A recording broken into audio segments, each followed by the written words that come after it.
नमस्कार मित्रांनो, जसं की तुम्हाला माहिती आहे, एम-पी-एस-सीचा नवीन सिलेबस लागू झाला आहे, जो 2023 पासून म्हणजेच पुढच्या येणाऱ्या 2023 वर्षापासून लागू होणार आहे. ठीक आहे. तर आता याच्यामध्ये जो नवीन सिलेबस आहे, तो एम-पी-एस-सी जो आहे, तो यू-पी-एस-सीच्या लेव्हलचा असणार आहे, हे आपल्याला सगळ्यांना माहिती आहे. ठीक आहे. तर तसं तुम्ही बघू शकता, इथं आता एम-पी-एस-सीने इथं जो नवीन अभ्यासक्रम आहे, तो इथं त्यांनी त्याची एक PDF टाकली होती, तुम्ही ते बघितले असेल. ठीक आहे.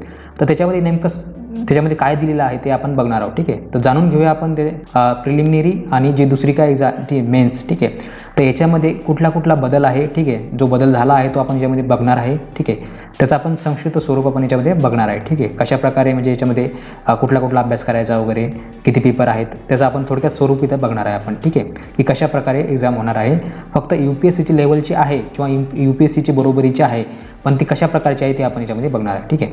तर मित्रांनो, ही PDF माझ्यासमोर इथं बघा, राज्य सेवा पूर्व परीक्षा स्टेट सर्व्हिसेस प्रिलिमिनरी एक्झामिनेशन. ठीक आहे. Scheme of examination. ठीक आहे. याच्यामध्ये तुम्हाला इथं दिलेलं आहे, तर आपण इथं बघणार आहे याच्यामध्ये नेमकं काय काय. ठीक आहे. आता आपण सगळ्यात पहिले पाहूया इथं प्रिलिमिनरी एक्झाम. ठीक आहे. तर याच्यामध्ये तुम्ही बघू शकता मित्रांनो, 2 पेपर आहेत, पेपर 1, पेपर 2. ठीक आहे. तो पेपर 1 आहे तो कंपल्सरी आहे. ठीक आहे. पेपर 1 कंपल्सरी 200 मार्काचा असणार आहे. त्याच्यासाठी तुम्हाला 2 तास वेळ असणार आहे. ठीक आहे. तर हा जो पेपर 1 आहे तो डिग्री लेवलचा असणार आहे. म्हणजे याच्यामध्ये जेवढे काही तुम्हाला प्रश्न विचारले जातील, ते सगळे प्रश्न जे आहेत ते डिग्री लेवलचे असतील. ठीक आहे. आणि हा पेपर तुम्ही 2 भाषांमध्ये देऊ शकता, मराठी आणि इंग्लिश. आणि याच्यामध्ये जे आहे ते ऑब्जेक्टिव्ह क्वेश्चन असतील, म्हणजे MCQ टाईप असतील. 4 पैकी तुम्हाला एक सिलेक्ट करायचं असते. ठीक आहे. अशा प्रकारचा पेपर असणार आहे. हा पेपर 2मध्ये हा क्वालिफाईंग पेपर असणार आहे. तो सुद्धा 200 मार्काचा असणार आहे. त्यासाठी तुम्हाला 2 तास वेळ आहे. आणि याच्यामध्ये बघा, टॉपिक नंबर 1 ते 5 हे डिग्री लेवलचा असणार आहे. ठीक आहे. म्हणजे जे काही प्रश्न येतील त्यामध्ये टॉपिक नंबर 1 ते 5 हा डिग्री लेवलचा असणार आहे. टॉपिक नंबर 6 हा 10वीच्या लेवलचा असणार आहे, क्लास 10. टॉपिक नंबर 7 हा 10वी किंवा 12वीच्या लेवलचा असणार आहे. ठीक आहे. 10वी आणि 12वी अशा लेवलचा मध्ये असणार आहे. याचेसुद्धा जी भाषा जी आहे पेपरची, ती मराठी आणि इंग्लिश असणार आहे. तुम्ही जी घेसाल ती. ठीक आहे. तर याच्यामध्ये बघा, तुम्हाला मराठी आणि इंग्लिश असेल. याचंसुद्धा जे स्वरूप आहे पेपरचं, ते आहे ऑब्जेक्टिव्ह टाईप, जे MCQमध्ये तुम्हाला दिलेलं आहे. ठीक आहे. तर दोन पेपरमध्ये फरक काय आपण ते बघणार आहे. पेपर 1 हा कंपल्सरी आहे, म्हणजे तो सगळ्यांना द्यावा लागणार आहे. ठीक आहे. आणि पेपर 2 हा क्वालिफाईंग आहे. ठीक आहे. तर क्वालिफाईंग म्हणजे हा सुद्धा तुम्हाला देणं गरजेचं आहे. कारण ह्या पेपरमध्ये तुम्हाला जर का 33% मार्क पडले, तरच तुमचा हा पहिला पेपर चेक केला जाईल आणि याच्यानुसार तुमचं जे आहे ते मेरिट लागेल. ठीक आहे. तुम्ही मग त्याच्यामध्ये जे काही मेन्ससाठी तुम्ही क्वालिफाय आहे का नाही, ते तुमचं जे आहे पेपर तो याच्यावर ठरवला जाईल. ठीक आहे. पण सर्वात पहिले म्हणजे पेपर 1साठी पेपर 2 हा खूप आवश्यक आहे. पेपर 1मध्ये जर तुम्हाला पास व्हायचं असेल समोर, ठीक आहे, तर त्यासाठी तुम्हाला पेपर 2 देणं गरजेचं आहे. क्वालिफाईंग हा देणं तुम्हाला गरजेचं आहे. ठीक आहे. तर याच्यामध्ये इथं तुम्ही बघू शकता मित्रांनो, पेपर 2मध्ये तुम्हाला 33% गुण मिळणं आवश्यक आहे. ठीक आहे. 33% गुण म्हणजे 100 पैकी 33, तर 200 पैकी तुम्हाला 66 गुण मिळणं आवश्यक आहे. तरच जर तुम्हाला पेपर 2मध्ये 66 गुण मिळाले, तरच तुमचा पेपर 1 चेक केला जाईल आणि पेपर 1चा जो काही कट ऑफ लागेल त्यानुसार तुम्हाला मेनसाठी तुम्ही पात्र असाल. ठीक आहे. तर अशा प्रकारचं इथं दिलेलं आहे. तुम्ही बघू शकता, इथं वाचू शकता, सामान्य अध्ययन पेपर क्रमांक 2. ठीक आहे. CSAT पेपर 2 जो क्वालिफाईंग पेपर असतो तो. याच्यासाठी तुम्हाला क्वालिफाईंग असून अर्हता प्राप्त करण्यासाठी किमान 33% गुण मिळवणे आवश्यक राहील. या पेपरमध्ये किमान 33% गुण प्राप्त करणाऱ्या उमेदवारांची पेपर क्रमांक 1 मधील गुणांच्या आधारे राज्यसेवा मुख्य परीक्षेसाठी गुणवत्ता यादी तयार करण्यात येईल. ठीक आहे. मी तुम्हाला आता सांगितलेलं आहे, पेपर 2मध्ये तुम्हाला जर का 66% किंवा तुम्हाला 66 मार्क किंवा 33% जर गुण मिळाले, तरच तुमचा पेपर 1 चेक केला जाईल आणि त्या तुमच्या मार्कनुसार तुम्हाला जे आहे ते पेपर 2 म्हणजे जे आपण मेन्स असते त्यासाठी तुम्ही क्वालिफाय व्हाल. ठीक आहे. पात्र व्हाल. बघा, ठीक आहे. समोर तुम्ही वाचू शकता, नकारात्मक गुणगान याच्यामध्ये असणार आहे. पेपर क्रमांक 1 करिता व पेपर क्रमांक 2 मधील डिसिजन मेकिंग अँड प्रॉब्लेम सॉल्व्हिंगचे प्रश्न वगळून उर्वरित प्रश्नांकरिता नकारात्मक गुणगान लागू राहील. ठीक आहे. हे तुम्ही बघू शकता. प्रत्येक चुकीच्या उत्तराकरिता 25% गुण किंवा 1/3 4 एवढे गुण एकूण गुणांमधून वजा कमी करण्यात येतील. ठीक आहे. म्हणजे इथं थोडक्यात त्यांनी सांगितलेलं आहे, 25% तुमचे गुण वजा करण्यात येतील. एक प्रश्न चुकला की तुमचे 25% गुण जे त्याच्यातून ग्राह्य धरले, ठीक आहे, ते तुमचे कमी होतील. एखाद्या प्रश्नाची एकापेक्षा अधिक उत्तरे दिली असल्यास अथवा ज्या उमेदवारांनी उत्तरपत्रिकेत पूर्ण वर्तुळ चिन्हांकित केले नसेल, अशा प्रश्नाचे उत्तर चुकीचे समजण्यात येऊन त्या प्रश्नाच्या उत्तराकरिता 25% किंवा 1/3 4 एवढे गुण एकूण गुणांमधून वजा करण्यात येतील. ठीक आहे. म्हणजे तुम्हाला याच्यामध्ये दिलेलं आहे, त्यांनी थोडंसं इंटरेशन दिलेलं आहे कशा प्रकारे तुम्हाला यायचं. ठीक आहे. एकापेक्षा अधिक प्रश्न उत्तर तुम्हाला त्याच्यामध्ये टिक मार्क करायचं नाही आहे आणि जे काय टिक मार्क करतात ते व्यवस्थित करायचं. ठीक आहे. अर्धावट वगैरे करायचं नाही. वरील प्रमाणे कार्यपद्धतीचा अवलंब करताना एकूण अंतिम गुणांची बेरीज अपूर्णांकात आली तरीही ती अपूर्णांकातच राहील व पुढील कार्यवाह कार्यवाही त्याच्या आधारे करण्यात येईल. ठीक आहे. समजा तुम्हाला कमी जास्त मार्क पडले, अपूर्णांकामध्ये जर का तुम्हाला मार्क पडले, ठीक आहे, समजा जसं की उदाहरणार्थ सांगायचं झालं 70.5, 71, 72, तर असे मार्क तुम्हाला ग्राह्य धरले जातील, काही अडचण नाही. ठीक आहे. एखाद्या प्रश्नाचे उत्तर अनुत्तरित असेल तर अशा प्रकारे नकारात्मक गुणांची पद्धत लागू असणार नाही. ठीक आहे. म्हणजे जर का एखादा प्रश्न जर का आयोगाकडनं चुकीचा आला, तुम्ही त्याचे उत्तर दिले किंवा नाही जरी दिले तरी त्याच्यासाठी तुम्हाला चुकीचे मार्क म्हणजे दिले जाणार नाही, त्याला नकारात्मक गुण लागू होणार नाही. ठीक आहे. एकदम सोपा आहे, काय अवघड नाही. म्हणजे हा निर्णय खूप महत्त्वाचा आहे, कारण बऱ्याच वेळेस चुकीचे प्रश्न येऊ शकतात किंवा काही प्रॉब्लेम होऊ शकतो. आता याच्यासाठी बघूया आपण सिलेबस कसा असणार आहे. प्रिलिमिनरीसाठी पेपर 1साठी जो सिलेबस असणार आहे 200 मार्कासाठी, तो आपण बघूया कशा प्रकारे असणार आहे. ठीक आहे. पहिला पॉईंट आपल्या समोर बघा, current event of state, national and international importance. ठीक आहे. करंट इव्हेंट ऑफ स्टेट, ठीक आहे, राज्य म्हणजे महाराष्ट्रासाठी तुम्हाला महत्त्वाचं आहे. महाराष्ट्रामध्ये ज्या चालू घडामोडी आहेत त्याच्यावर तुम्हाला बारकाईने लक्ष द्यायचं आहे. त्याच्यानंतर नॅशनल अँड इंटरनॅशनल इम्पॉर्टन्स, ठीक आहे, जे काही महत्त्वाचं असेल, देशात काय चाललं आहे, देशाबाहेर म्हणजे इंटरनॅशनलमध्ये काय चाललं आहे, आंतरराष्ट्रीय म्हणजे काय चाललं आहे, तुम्हाला याच्यावर थोडंसं इम्पॉर्टन्स म्हणजे त्याला महत्त्व तुम्हाला देणं गरजेचं आहे. परंतु सर्वात जास्त जे आहे ते तुमचं स्टेटवरती फोकस असणार आहे. ठीक आहे. नंतर आहे बघा, history of India, Indian national movement with some vintage to Maharashtra. ठीक आहे. याच्यामध्ये तुम्हाला भारताचा इतिहास याच्यावर तुम्हाला जास्त महत्त्व द्यायचं आहे. त्यापैकी जे तुम्हाला याच्यामध्ये जे काहीच बघा इथं सम विटेज टू महाराष्ट्र. ठीक आहे. तुम्हाला महाराष्ट्राच्या इतिहासावर सुद्धा जास्त भर द्यायचा आहे. ठीक आहे. देशात आणि राज्यात Maharashtra, India and world geography, physical social economic geography of Maharashtra, India and the world. ठीक आहे.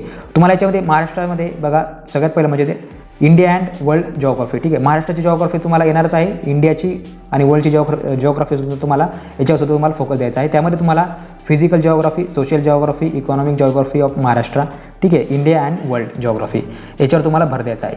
सर्वात जास्त जे आहे मित्रांनो ते तुम्हाला महाराष्ट्रावर द्यायचं आहे, कारण ठीक आहे MPSC आहे त्यामुळे याच्यामध्ये सर्वात जास्त जे महाराष्ट्राला महत्त्व दिलेलं असतं. ठीक आहे. त्याच्यानंतर तुम्हाला देशात परदेशातलं सुद्धा त्याच्यासुद्धा तुम्हाला जिओग्राफी अभ्यासायची असते. नंतर चौथा पॉईंट आहे आपल्यासमोर, India and Maharashtra, polity and governance, constitution, political systems, panchayat raj, urban governance, public policy, right issues etcetera. ठीक आहे. याच्यावर सुद्धा तुम्हाला ध्यान द्यायचं आहे. ठीक आहे. इंडिया पॉलिटी, ठीक आहे, इंडियन पॉलिटी तुम्हाला याच्यावर ध्यान द्यायचं आहे, पॉलिटी अँड गव्हर्नन्स, महाराष्ट्राचे पॉलिटी अँड गव्हर्नन्स, ठीक आहे, कॉन्स्टिट्यूशन, संविधान, पॉलिटिकल सिस्टम, पंचायत राज, ठीक आहे, जे काय असेल ते याच्यावर तुम्हाला ध्यान द्यायचं आहे. नंतर आहे बघा इकॉनॉमिक अँड सोशल डेव्हलपमेंट. याच्यामध्ये बघा तुम्हाला sustainable development, poverty, inclusion, demographics, social sector, initiative etcetera. ठीक आहे. तर इकॉनॉमिक्स, ठीक आहे, तुम्हाला सोशल इकॉनॉमिक्स वगैरे, ठीक आहे, याच्यावर तुम्हाला भर द्यायचा आहे. इकॉनॉमिक्समध्ये तुम्ही याच्यावर बघू शकता अर्थशास्त्र. ठीक आहे. याचासुद्धा तुम्हाला अभ्यास करायचा आहे पेपर 1साठी.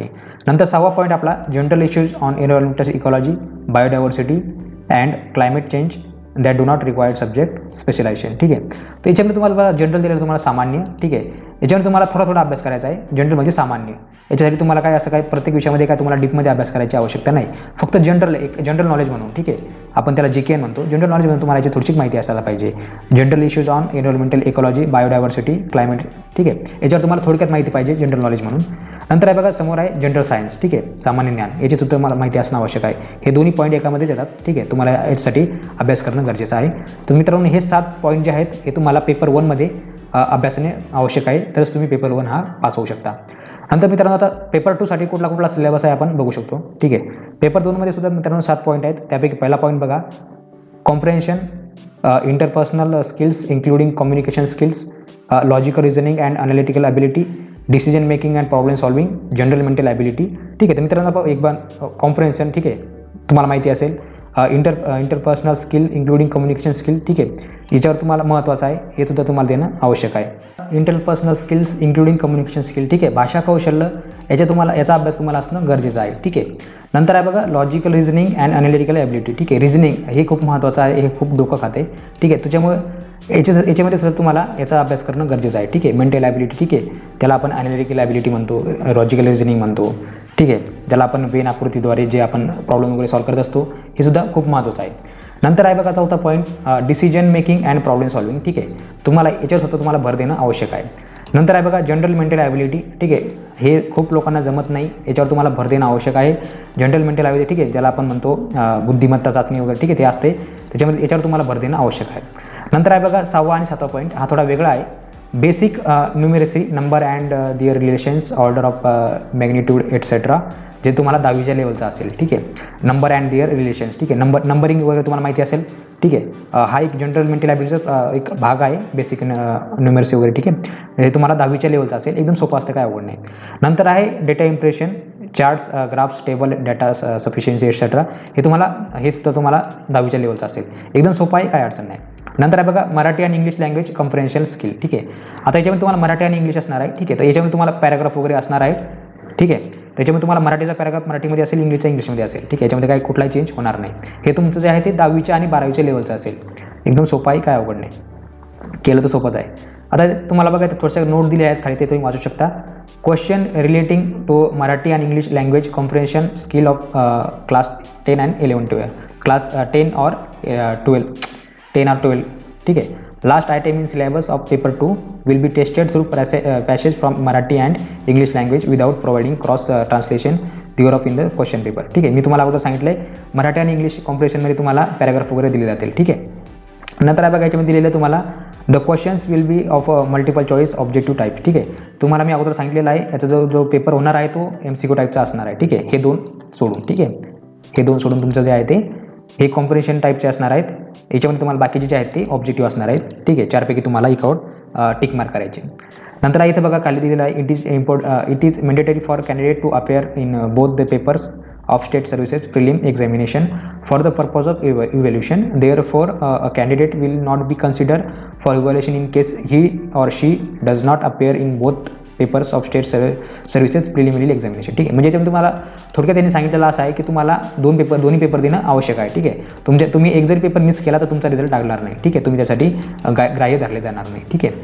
तुम्हाला पहिला पेपर तुम्ही दिला आणि दुसरा जर नाही दिला तरी तुमचा निकाल लागणार नाही. जर तुम्ही पहिला पेपर दिला आणि दुसराही दिला तर तुम्हाला दुसऱ्यामध्ये पहिले पास व्हावं लागेल. 33% गुण मिळवणं तुम्हाला आवश्यक आहे. त्याच्यानंतर तुम्ही जे आहे ते पहिल्या पेपरसाठी पात्र व्हाल तपासणीसाठी. आणि त्याच्यानंतर तुमचा जो पहिला पेपर ज्यामध्ये जेवढे मार्क तुम्हाला पडतील त्याप्रमाणे तुमची जी आहे ती मेन्ससाठी जी आहे ती यादी लावण्यात येईल. ठीक आहे. आता समोरचं बघा आपण राज्यसेवा मुख्य परीक्षा स्टेट सर्व्हिसेस मेन एक्झामिनेशन. ठीक आहे. आता ही जी मुख्य परीक्षा असणार आहे ती रिटर्नमध्ये असणार आहे. ठीक आहे. ज्याला आपण काय म्हणतो डिस्क्रिप्टिव्ह टाईप म्हणतो आपण त्याला. ठीक आहे. ती असणार आहे 1750 मार्कांची आणि जो इंटरव्ह्यू असणार आहे तो असणार आहे 275 मार्काचा. असे टोटल मिळून तुम्हाला जे आहे ते 2025 मार्क असणार आहे. ठीक आहे. फायनलसाठी. तर इथपर्यंत तुम्हाला पोहोचायला सगळ्यात पहिले तुम्हाला पेपर 1 आणि पेपर 2 द्यावा लागेल. ठीक आहे. मी तुम्हाला अगोदर सांगितलेलं आहे पेपर 1 आणि पेपर 2 देणं महत्त्वाचं आहे. पेपर 1मध्ये तुम्हाला जे मार्क पडतील त्याप्रमाणे तुमची लिस्ट लागेल मेन्ससाठी. ठीक आहे. त्यानंतर तुम्हाला मेन द्यायची आहे. मेन एक्झाम असणार आहे रिटर्नमध्ये 1750 मार्कांची आणि जो इंटरव्ह्यू असणार आहे तो आहे 275 मार्कांचा. तर असे करून तुम्हाला टोटल मार्क आहे ते 2025 मार्क्स असणार आहेत. ठीक आहे. फायनलसाठी यावरून तुमची जी आहे ती यादी लावण्यात येईल. आता याच्यामध्ये मित्रांनो बघू आपण जी रिटर्न एक्झाम असणार आहे. ठीक आहे. 1750 मार्कांची ती कशा प्रकारची असणार आहे. ठीक आहे. त्याच्यामध्ये बघा तुम्हाला मित्रांनो 7 पेपर असणार आहेत. 9 पेपर आहेत. ओके. तर पेपर 1मध्ये तुम्हाला हा मराठी विषय असणार आहे.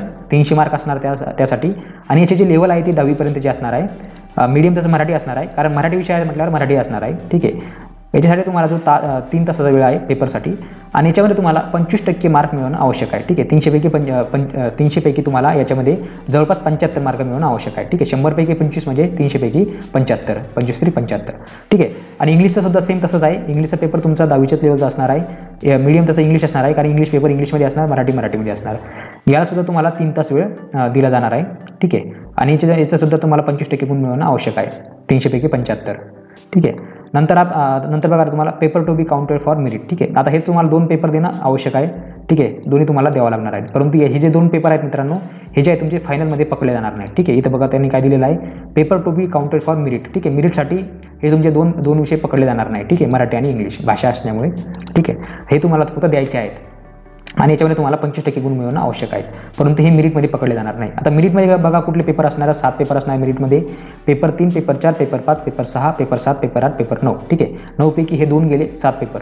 तर 7 पेपरचेच मार्क तुमचे जे आहे ते मेरिटमध्ये ग्राह्य धरले जाणार आहे. ठीक आहे. आता ते कशा प्रकारे असणार बघा. पेपर 3मध्ये असणार आहे इसे. ठीक आहे. मित्रांनो आता मी तुम्हाला फक्त थोडक्यात सांगतोय. आपण प्रत्येक पेपरवरती सेपरेट व्हिडिओ बनवणार आहोत. ठीक आहे. तर आता आपला पहिला जो आहे तो बेसिक व्हिडिओ असणार आहे. याच्यामध्ये तुम्हाला मी थोडंसं हायलाईट म्हणजे फक्त एक ठराविक थोडंसं सांगतो. इसे असणार आहे 250 मार्काचा. तो जो आहे तो ग्रॅज्युएट लेवलचा असणार आहे, डिग्री लेवलचा. याच्यामध्ये तुम्हाला 2 भाषा मिळतील, मराठी आणि इंग्लिश. तुम्ही कुठली भाषा निवडू शकता फॉर्म भरता वेळेस. ठीक आहे. याच्यासाठी तुम्हाला जो आहे तो 3 तास वेळ आहे आणि हा पेपर देणं तुम्हाला आवश्यक आहे, मॅन्डेटरी आहे. ठीक आहे, तुम्हाला हे पेपर देणं आवश्यक आहे. पेपर 4 आहे GS1 जनरल स्टडीज 1. हे सुद्धा 250 मार्काचा असणार आहे. हा सुद्धा डिग्री लेवलचा असणार आहे. याच्यामध्ये सुद्धा तुम्हाला 2 लँग्वेज आहेत, मराठी आणि इंग्लिश. 303 तास याच्यामध्ये वेळ आहे. GS2, GS3, GS4, ठीक आहे, इथपर्यंत GS1, 2, 3, 4 आणि इसे. ठीक आहे, याचं जो आहे तो फॉर्मॅट सेम आहे. 250 मार्काचा पेपर असणार आहे, ग्रॅज्युएट लेवलचा म्हणजे डिग्री लेवलचा असणार आहे. याच्यामध्ये तुम्हाला 2 लँग्वेज आहेत, मराठी आणि इंग्लिश. ह्याच्यासाठी तुम्हाला 3 तास वेळ असणार आहे. ठीक आहे, आणि हे जे क्वेश्चन आहे सगळे हे डिस्क्रिप्टिव्ह टाईपचे असणार आहे. याच्यामध्ये तुम्हाला उत्तर लिहायचे असतात. ठीक आहे, आता बघा पेपर 8 आहे, ऑप्शनल सब्जेक्ट पेपर नंबर 1 आणि ऑप्शनल सब्जेक्ट पेपर नंबर 2. ठीक आहे, हे तुम्हाला 2 ऑप्शनल सब्जेक्ट निवडायचे आहेत. ठीक आहे, पेपर 8 आणि पेपर 9 मध्ये तुम्हाला 2 ऑप्शनल सब्जेक्ट निवडायचे आहेत, paper 1 paper 2. Optional subject 26 optional subject आहेत. कुठले असणार ते मी तुम्हाला शेवटी सांगतो आता, पण इथं तुम्हाला 2 ऑप्शनल सब्जेक्ट निवडायचे आहेत. त्याच्यासाठी तुम्हाला 250 मार्क असतील, तर दोन्ही विषयाला 250 हे सुद्धा तुम्हाला ग्रॅज्युएट लेवलचे असणार आहेत. ठीक आहे, याच्यामध्ये सुद्धा तुम्हाला 2 भाषा असतील, मराठी आणि इंग्लिश. यासाठी सुद्धा तुम्हाला 3 तास वेळ दिलेला आहे. ठीक आहे, तर मित्रांनो अशा प्रकारचं जे स्वरूप आहे ते पेपरचं असणार आहे. हा जो सिलेबस आहे मित्रांनो, हा 2023 म्हणजे पुढच्या वर्षीपासून लागू होणार आहे. ठीक आहे, आता याच्यावरती थोडेसे मागण्या चालू आहेत, 2 वर्ष वेळ द्यायचा. तर बघू आता 2024ला लागू होतं, 2025ला लागू होतो. ठीक आहे, आशा करतो तुम्हाला व्हिडिओ आवडला असेल. तुम्ही जर नवीन असाल तर चॅनलला सबस्क्राईब करा, व्हिडिओ लाईक करा, शेअर करा. तुम्हाला काही तुमच्या मनामध्ये काही समस्या असतील तर तुम्ही मला कमेंट करून मला विचारू शकता. मी तुमच्या समस्यांचे समाधान करायचा प्रयत्न करीन. मित्रांनो आपला टेलिग्रामला ग्रुप आहे, ठीक आहे, A2 टॉक म्हणून, त्याच्यावर तुम्ही जॉईन करू शकता. त्याच्यावर आपण महत्त्वाचे अपडेट वगैरे देत असतो. ठीक आहे, आता हा आपला पहिला व्हिडिओ होता. आता पुढच्या व्हिडिओमध्ये आपण प्रत्येक विषयाबद्दल पाहणार आहोत. ठीक आहे, तर मित्रांनो भेटूया पुढच्या व्हिडिओमध्ये. तोपर्यंत बघत राहा, शिकत राहा. जय हिंद, जय महाराष्ट्र.